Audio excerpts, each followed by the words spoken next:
Buenos días, mi nombre es Valesca Rodríguez y yo les voy a hablar un poquito sobre todos los temas que vimos durante este lapso en física. El primer tema que vimos fue la capacidad eléctrica. ¿Qué es la capacidad eléctrica? Esta es la capacidad de un componente o circuito para recoger y almacenar energía en forma de carga eléctrica. Los capacitores son dispositivos que almacenan energía disponibles en muchos tamaños y formas. Características. La capacitancia es directamente proporcional del área de las superficies de las placas y de la permitividad. Siguiente. A mejor permitividad del material aislante dieléctrico, mayor capacitancia. Si es inversamente proporcional a la distancia entre las placas. Y por último, si es a menor distancia del espaciamiento entre las placas con mayor capacitancia. Importancia. La capacitancia es una propiedad de los materiales que permite almacenar carga eléctrica en un campo eléctrico. En los circuitos eléctricos y electrónicos, la capacitancia juega un papel fundamental, ya que permite la acumulación y la liberación controlada de energía eléctrica. Además, la capacitancia es importante en la transmisión de datos a través de los cables, ya que los cables tienen una capacidad intrínseca que puede afectar la calidad de la señal. Avances. El teléfono. El teléfono es uno de los grandes aportes e inventos de la ingeniería eléctrica. Por esto resulta más que conveniente considerar que esta invención como la culminación de un arduo proceso de trabajo en el que muchas personas realizaron aportes significativos. La corriente alterna. Este fue el más grande invento del referido Nikola Tesla. Se trató de un invento que, sin buscarlo, y gracias también al mencionado Thomas Edison, dio paso a la conocida guerra de las corrientes. Y por último está la radio, que es otro de los avances e inventos históricos más pesados de la historia. La radio no solamente uno de los aportes más importantes en los medios de la comunicación, sino también en la evolución de la humanidad. Asociación de condensadores. Este es el resultado de conectar los condensadores uno a continuación del otro, es decir, se une la armadura inducida de cada condensador con la inductora de la siguiente y así sucesivamente. Existen tres tipos de asociación de condensadores. La primera es asociación en paralelo.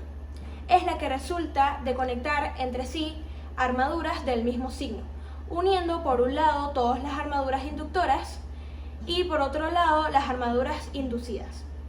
La siguiente es la asociación en serie.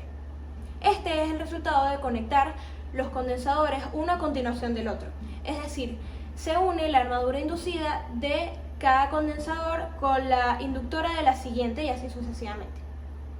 Y por último está la asociación mixta, que es una asociación compleja constituida por asociaciones sencillas, pero que combinan la asociación en paralelo y en serie. Características. La capacidad. La capacidad de los condensadores, de la asociación de condensadores, se mide en faradios. Pero también tiene unas variaciones que se llaman microfaradios, nanofaradios y picofaradios. También después está la tensión del trabajo, que es la máxima capacidad del condensador. Después la tolerancia, que igual que en las resistencias se refiere al error máximo que puede existir entre la capacidad del condensador y la capacidad indicada sobre su cuerpo. Y por último está la polaridad, que son los condensadores electrolíticos que tienen polaridad. Eso es que se debe aplicar la tensión prestando atención a sus terminales de positivo y negativo. Importancia. La carga y descarga de un capacitor es muy útil para, por ejemplo, alimentar un motor eléctrico y son muy eficientes en mecanismos que necesitan un incremento rápido de energía, tales como el flash de una cámara fotográfica, arrancadores para motores y amplificadores para automóviles.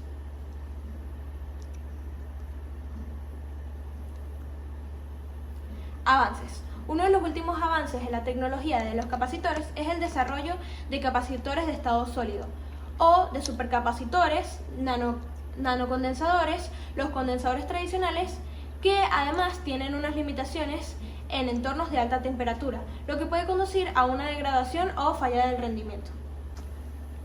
Funcionamiento de condensadores en distintos aparatos eléctricos.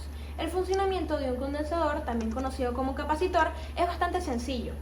Es una señal eléctrica, o sea, electrones, que llega a una de sus placas al encontrarse con un dieléctrico. La señal no puede atravesarlo. lo que genera un exceso de carga en la superficie. Características. Todo capacitor tiene la misma estructura básica. Dos placas conductoras separadas por un dieléctrico aislante ubicado entre ambas. En ellas se almacena la carga eléctrica cuando fluye la corriente eléctrica y su dieléctrico debe ser de un material no conductor, como el plástico o la cerámica. Su importancia. Su principal función radica en absorber la energía eléctrica de la red y almacena en forma de un campo eléctrico.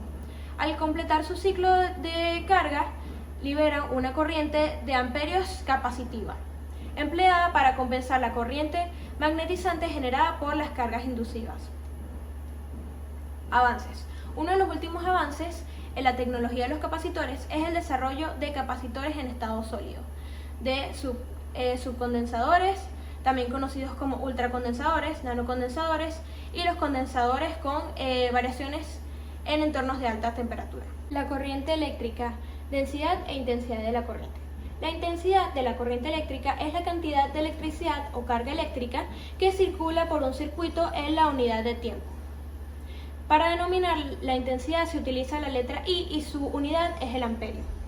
La densidad. La densidad de la corriente eléctrica se define como una magnitud vectorial que tiene unidades de corriente eléctrica por unidad de superficie, es decir, intensidad por unidad de área. Sus características. La corriente eléctrica depende del potencial eléctrico y de la resistencia en el conductor. La resistencia eléctrica es el resultado de la interacción de los electrones en movimiento entre sí y con los átomos del conductor. El sentido de red de la corriente eléctrica es la dirección del movimiento de los electrones, desde el polo negativo hasta el polo positivo. Y por último, el sentido convencional de la corriente es desde el polo positivo hasta el polo negativo del condensador a través del circuito. Su importancia. En la electrodinámica, por ejemplo, es esencial para describir cómo las cargas eléctricas interactúan con los campos eléctricos y magnéticos. La intensidad de la corriente eléctrica es un concepto fundamental para comprender la electricidad. Esta se mide en amperios y se refiere a la cantidad de cargas eléctricas que circulan por un conductor en un segundo. Y por último estarían los avances. Algunos de los avances son por lo menos las corrientes calóricas, que son un producto que aumenta el estado de la temperatura del conductor por un paso de la corriente eléctrica. Un ejemplo de esta pueden ser las estufas o los microondas. Después estarían los magnéticos, que es cuando una corriente eléctrica pasa por un conductor y crea un campo magnético a su alrededor. Un ejemplo de estos pueden ser los amperímetros, los televisores, las radios o los teléfonos. Después están los fisiológicos, que existen aparatos de electromedicina que responden al efecto de conducción eléctrica, generando una electroconducción en aquellos a los que se les aplique. Y por último están los químicos, que estos son efectos que generan el paso de la corriente eléctrica por un electrolito, en este se basa el funcionamiento de las baterías. Ahora les vamos a enseñar cómo hacer este ejercicio de la asociación de condensadores. Vamos a imaginarnos que nuestra computadora se dañó y vamos al servicio técnico para intentar arreglarla. Aquí nos dicen que para poder arreglarla necesitamos saber cuáles son las cargas de todas las fallas que tiene el circuito, el que tiene la computadora. Entonces, en este circuito, que se supone que sería el circuito que está en la computadora, vemos que primero vamos a resolver este que está acá, o sea, vamos a resolver la primera falla.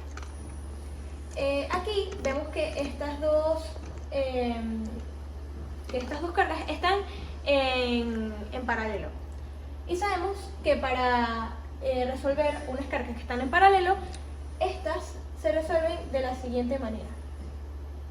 La carga equivalente de la carga 4 y la carga 3 van a ser la carga equivalente de la carga 4 y la carga 3 van a ser la suma de estas dos.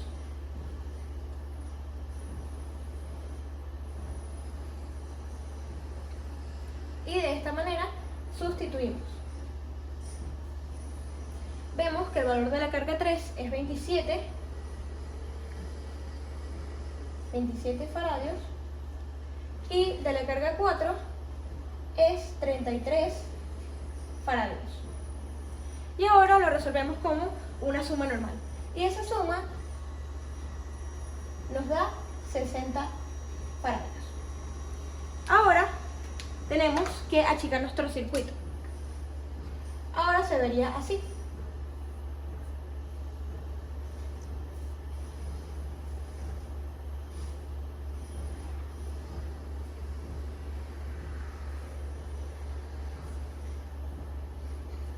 Eliminamos este que está acá, ya que ahora la carga 4 y la carga 3 están juntas. Esta sería la carga 2 y esta es la carga 1. Ok. Ahora, para sumar las siguientes cargas, vemos que estas dos están en serie. Cuando las vamos a realizar en serie, la fórmula sería entre 1. Y las sumamos entre sí, pero en este caso entre 1. Sería 1 sobre C1 más 1 sobre C2 más 1 sobre C3. Sustituimos, que sería 1 sobre C1 es igual a 1 sobre C2, que es la carga 2, más 1 sobre C4,3. Y esto sería 1 sobre C2, que es 68 faradios, más 1 y 60 faradios, que fue lo que nos dio el resultado de la carga 4 y de la carga 3. Y ese resultado nos da 31,87 faradios. Y ahora nuestro circuito quedaría de esta manera.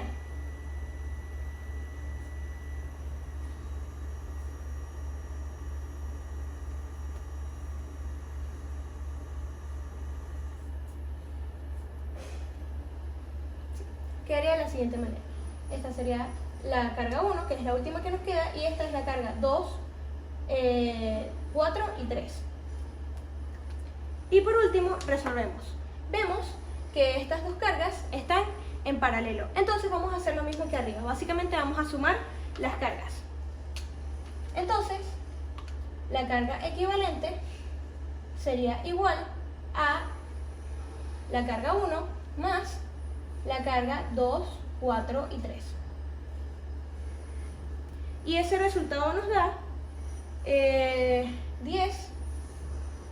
que es el valor de la carga 1, más 31,87 faradios, que fue lo que nos acaba de dar ahorita, y ese resultado nos da 41,87 faradios.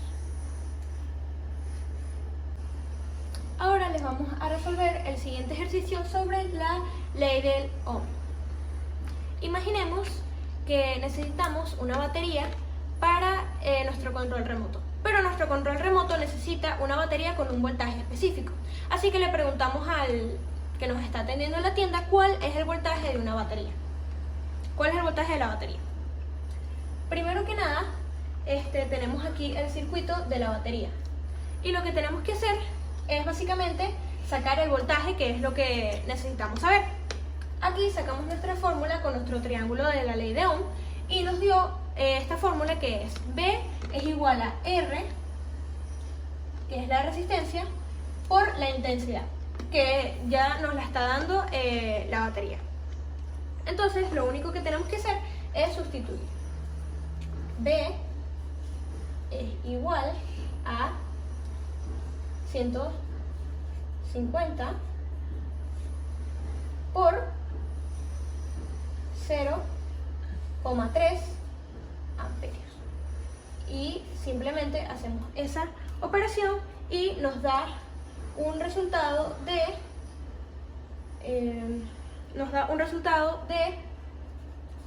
45 ohm.